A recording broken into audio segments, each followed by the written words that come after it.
On October 23, 2018, thousands of football fans gathered at the Spagna metro station in Rome, Italy.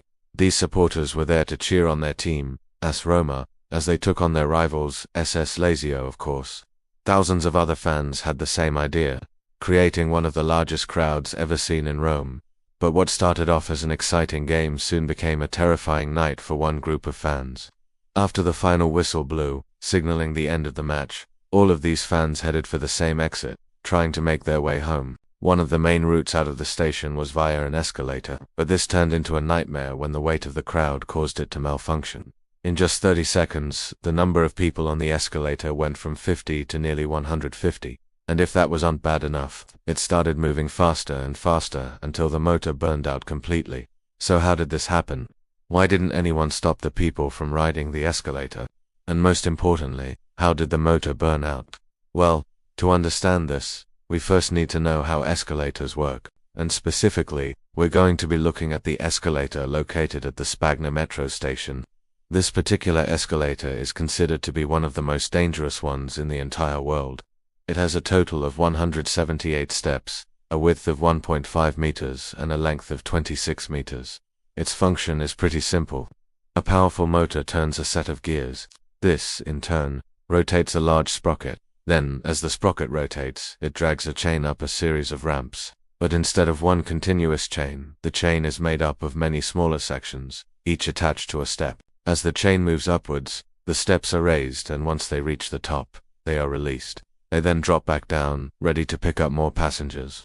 Of course, everything is synchronized so that the steps don't collide with each other. To do this, the upper portion of the escalator features a very interesting design. You see, each step is supported not only at the front, but also at the back. This allows the step to be pivoted around a central point, ensuring that the person on it doesn't fall through. But there are no chains or gears that connect the steps to the motor. Instead, every step is linked together through a series of springs. Now, if you've ever been on an escalator, you'll know that they can often feel bouncy, and this is due to the springs which absorb the shock of everyone stepping onto and off of them. But this also means that the motor doesn't have any direct connection to the steps themselves. So how does it control them? Well, it uses the chain. You see, each step has a small catch on it, and as the step moves upward, the catch engages with the chain. Once engaged, the chain takes control of the step, dragging it up to the next level. Once it reaches the top, the catch is released and the step falls back down. So, to summarize, the motor controls the steps through the chain, which in turn controls the motion of the escalator. So now that we know how the escalator works, let's get back to the incident on October 23, 2018. As the final whistle blew, thousands of fans made their way to the exits. Many of them chose to use the escalator, unaware of the danger that lay ahead. Within seconds, the number of people on the escalator increased significantly. We don't know the exact number of people who were on the escalator, but estimates range from 50 to nearly 150. Whatever the true figure is, it was around 10 times higher than its maximum capacity.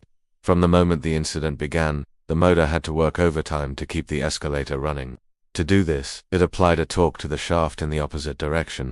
This is exactly what you would expect to happen if you were on the escalator as it got more and more crowded. As the weight increased, the motor had to work harder to maintain a constant speed, so it created a counter-torque to cancel out the additional force, keeping the escalator stable. But as the weight continued to increase, the motor had to create more and more counter-torque to compensate. Unfortunately, it wouldn't be able to maintain this forever, and after just 30 seconds, the motor's power output reached its maximum limit. This meant that the motor could no longer produce enough torque to keep the escalator moving at a steady pace. And since the steps were still being pushed forward, the escalator started to move faster and faster. Even though the weight of the people had slowed it down, the motor was still pushing the steps forward at a constant rate. This caused a dangerous buildup of potential energy. It's at this point that some people may think the motor should have stopped the escalator. But remember, the motor doesn't have any way of knowing how many people are on the escalator. All it knows is that it needs to apply a certain amount of torque to keep the steps moving at a constant rate. If it stops applying torque, the steps will start to slow down, and based on its programming, it won't know whether this is because too many people have gotten off or because it hasn't applied enough torque. So in either case, it would try to speed the escalator back up. Unfortunately, this isn't what happened. At 7:04 p.m., the motor finally reached its limit and a safety relay tripped, cutting power to the escalator. Without any power, the steps came to a grinding halt, causing all of the people on the escalator to slam to the bottom. The force of this sudden impact threw people off their feet, causing them to roll down the steps. Thankfully, none of the people on the escalator suffered serious injuries. But you might be wondering why the escalator suddenly lurched to a halt. Wasn't the motor supposed to bring it to a stop slowly? Well, remember, the motor doesn't know how many people are on the escalator. All it knows is that it needs to apply a certain amount of torque to keep the steps moving at a constant rate. And even though the torque produced by the motor had reached its maximum limit, the steps were still being pushed forward. So the motor had no idea that it was at its breaking point. That's why when the safety relay tripped and the power was cut, the steps came to a halt almost immediately. If you're wondering what a safety relay is, it's basically a switch that monitors the motor. If the motor overloads, the safety relay will trip, cutting power to the motor. Of course, this is done to protect the motor from burning out, but it also protects the people on the escalator from coming to a sudden stop. But what actually caused the motor to burn out? Well, you see, motors are designed to operate under specific conditions. They have a maximum temperature range, voltage and load capacity. If any of these parameters are exceeded, the motor can be damaged. In this case, the motor had to work much harder than usual to keep the escalator moving, and this resulted in the motor's temperature rising. As the motor got hotter and hotter, its internal components started to break down, eventually causing it to burn out. Now, you might be thinking that the motor should have shut down sooner. After all, it had already reached its torque limit. But remember, the motor doesn't know how many people are on the escalator. It only knows that it has to apply a certain amount of torque to keep it moving at a constant rate. Even though the motor had reached its torque limit, the steps were still being pushed forward, so the motor kept trying to speed the escalator up, causing it to overheat. Thankfully, the safety relay tripped before the motor burnt up completely, but it still had to be replaced after the incident. Now you might be wondering why the escalator's design is so dangerous. You see, this escalator was built with safety in mind. It has a reinforced steel chain and a unique step mechanism that allows for better control of the steps. However, what the designers didn't account for was the worst-case scenario. What would happen if the escalator was overloaded? And unfortunately, the incident at the Spagna metro station was the perfect storm.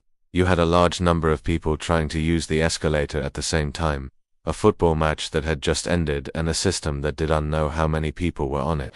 All of these factors combined to cause one of the most terrifying nights at a metro station in recent history. Although it's important to note that the incident wasn't anyone's fault. The motor did what it was programmed to do, and the people on the escalator had no way of knowing that it was at its breaking point.